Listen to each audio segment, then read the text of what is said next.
Okay, so I am finishing up my Turo booking in the Kia EV9. Definitely some things that I liked, some things that I didn't like. I would say that the advanced driver assistance features or the ADAS stuff seemed pretty challenging, and even though I've got a test driver durability testing background compared to Tesla, definitely some differences there.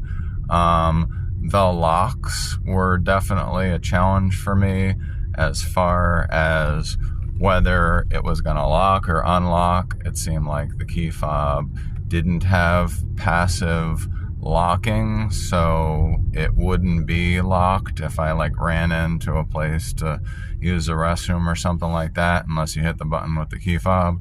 I don't know, it might have passive lock or passive locking set up with the phone connection or something like that. As far as the phone connection, Android Auto was, initially it was working great. I was doing stuff where it's connected to Waze and everything, but then it didn't want to work. It didn't want to connect. My phone was telling me I needed to select Android Auto in the car. The car wouldn't show me that option. It wasn't on the screen. There was actually a grayed out area where it said Android Auto, and it wouldn't go back into Android Auto. And then there is an onboard navigation guidance option, and so I chose that, and I didn't have any issues with that, except for maybe in a couple areas on the beginning of my trip where there was no cell phone service or something like that. Somebody has a loud vehicle at the airport. So one of the things I definitely did like is these fancy cup holders here.